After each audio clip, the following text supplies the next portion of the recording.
ডেলিভারির ডেট কাছে আসতে না আসতে এই সময় প্রায় প্রত্যেকের ক্ষেত্রে ডেলিভারি ঠিকঠাকভাবে হবে কিনা, বা আমি ভালো থাকবো কিনা, বা বাচ্চা ঠিকঠাকভাবে ডেলিভারি হবে কিনা, এই বিভিন্ন বিষয় নিয়ে এক ধরনের চিন্তা টেনশন হতে থাকে।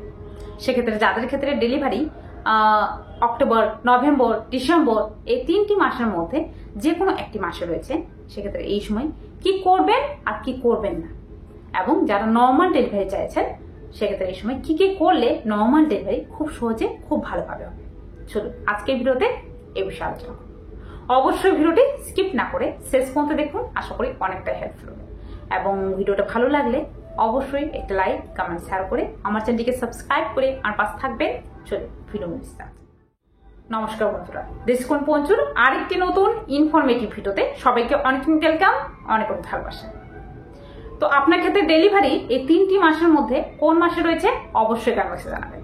চলুন এবারে বলি, দেখুন যখনই কিন্তু ডেলিভারির সময় কাছে আসে, এই সময় যেটা হয়ে থাকে যে আমাদের পেটের আকার কিন্তু খুব বেশি বেড়ে যায়। এবারে এই সময় প্রায় বেশিরভাগ জনের ক্ষেত্রে যেটা হয়ে থাকে যে বারবার ইউরিন লাগার সমস্যা কিন্তু হতে শুরু করে। তো সেক্ষেত্রে এই সময় জল খাওয়ার পরিমাণটা কিন্তু অনেকে কমিয়ে দেয়। এবারে আপনি যদি এই সময় জল খাওয়ার পরিমাণটা কমিয়ে দেন, এক্ষেত্রে আপনার বাচ্চার চারপাশে জলের মাত্রা, যেটিকে অ্যামনিওটিক ফ্লুইড বলা হয়ে থাকে, এই অ্যামনিওটিক ফ্লুইডের মাত্রা কিন্তু কমে যায়। এছাড়াও আপনার শরীর ডিহাইড্রেট হওয়ার চান্স থাকে। এক্ষেত্রে আপনার ক্ষেত্রে বিভিন্ন ধরনের সমস্যা হওয়ার চান্স থাকে, যেমন কখনো কোমরে ব্যথা, পেটে ব্যথা, পা ফুলে যাওয়া, এই ধরনের সমস্যা কিন্তু হয়ে থাকে। তাছাড়াও বাচ্চার চারপাশে জলের মাত্রা যদি একবার কমে যায়, এক্ষেত্রে বাচ্চার ইনফেকশন হওয়া, এমনকি সেই বাচ্চার কিন্তু অনেক বড় মারাত্মক ক্ষতি হওয়ার চান্স থাকে। সেক্ষেত্রে ডেলিভারিতে কিন্তু অনেক বড় বাধা সৃষ্টি হয়ে থাকে। তার জন্য যাদের ক্ষেত্রে ডেলিভারি সামনেই রয়েছে, তারা এই সময় ঠিকঠাকভাবে জল খাচ্ছেন কিনা এটি বিশেষভাবে খেয়াল রাখুন। সেক্ষেত্রে সারাদিনে অন্ততপক্ষে 2.5 থেকে 3 লিটার জল অবশ্যই খান।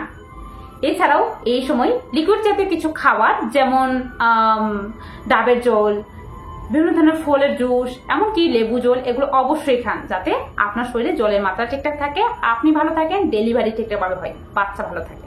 2 নম্বর হলো, দেখুন অক্টোবর, নভেম্বর, ডিসেম্বর এই 3টি মাস হলো স্বাভাবিকভাবে ওয়েদার চেঞ্জিং মাস। মানে এই সময় যেটা হয়ে থাকে যে গরম থেকে কিন্তু আস্তে আস্তে করে ঠান্ডা পড়তে শুরু করে, মানে ডিসেম্বর মাসে একদম পুরোপুরি ঠান্ডা পড়ে যায়।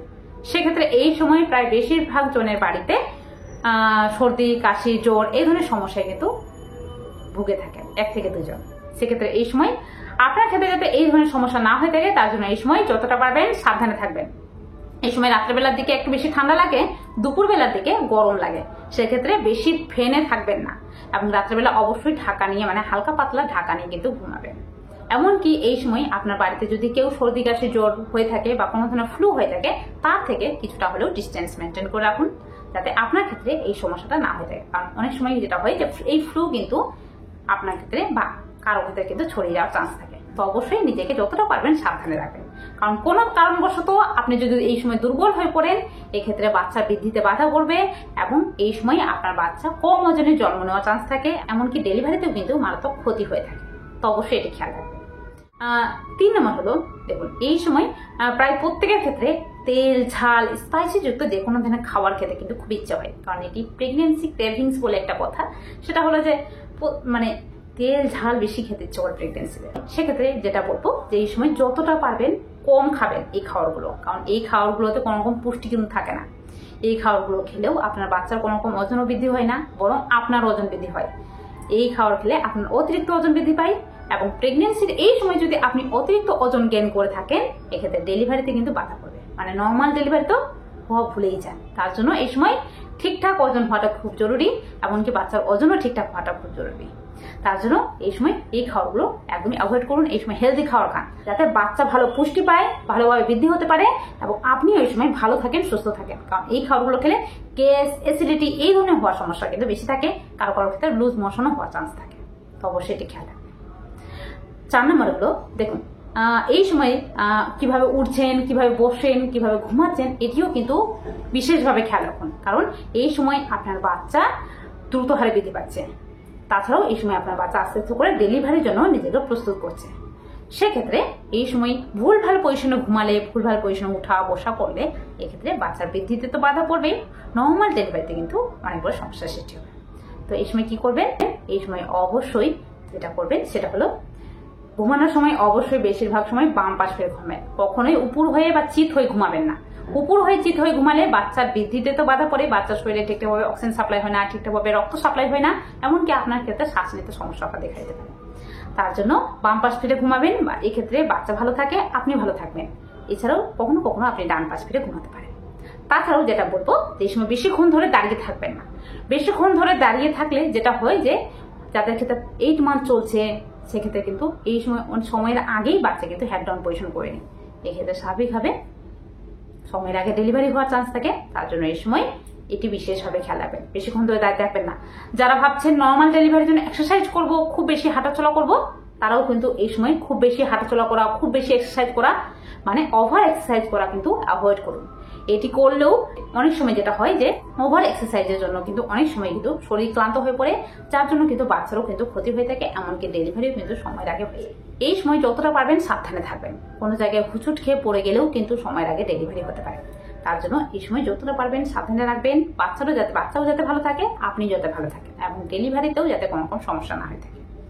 তাছাড়াও এই সময় আপনার বাচ্চার নড়াচড়া ঠিকঠাক আছে কিনা এটি কিন্তু বিশেষভাবে খেয়াল রাখুন।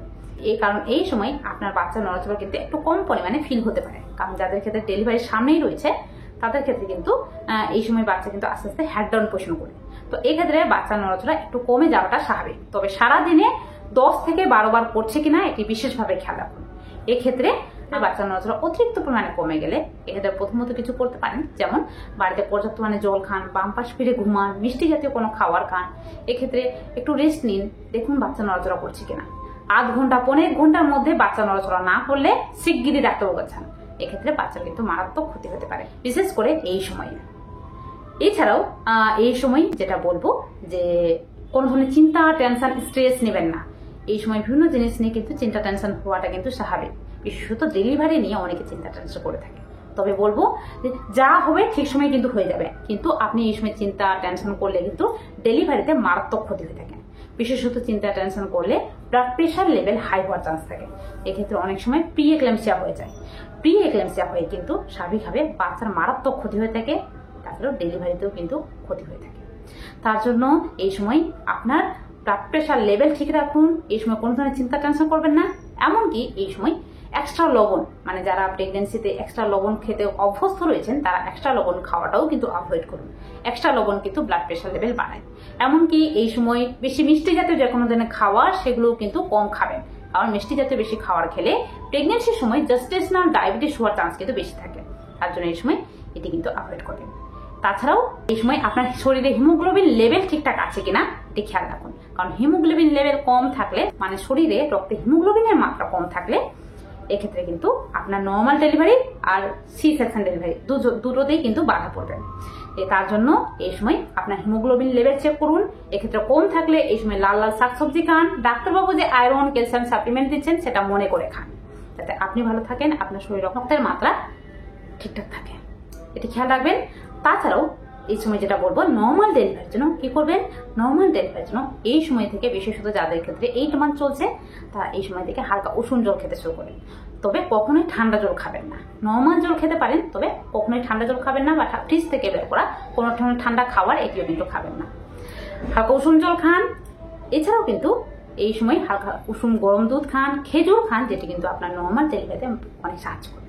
এই সময় হাঁটাচলা করুন, পারলে কিছু নর্মাল ডেলিভারি এক্সারসাইজ করুন, তবে অতিরিক্ত কোনোটাই করবেন না, যেটি কিন্তু স্বাভাবিকভাবে আপনার বাচ্চার ক্ষেত্রে ক্ষতি হতে পারে। তো অবশ্যই বিশেষ জিনিসগুলো খেয়াল রাখুন। আশা করি আজকের ভিডিওটি প্রচুর মানে হেল্পফুল হয়েছে প্রত্যেকের ক্ষেত্রে। তো অবশ্যই ভিডিওটি বেশি বেশি করে শেয়ার করুন, এবং ভিডিওটি ভালো লাগলে অবশ্যই আমার চ্যানেলটিকে সাবস্ক্রাইব করে আমার পাশে থাকুন। চলুন, দেখা হবে আরেকটি নতুন ভিডিওতে। আজকের জন্য টাটা। সবাই ভালো থাকবেন, সুস্থ থাকবেন।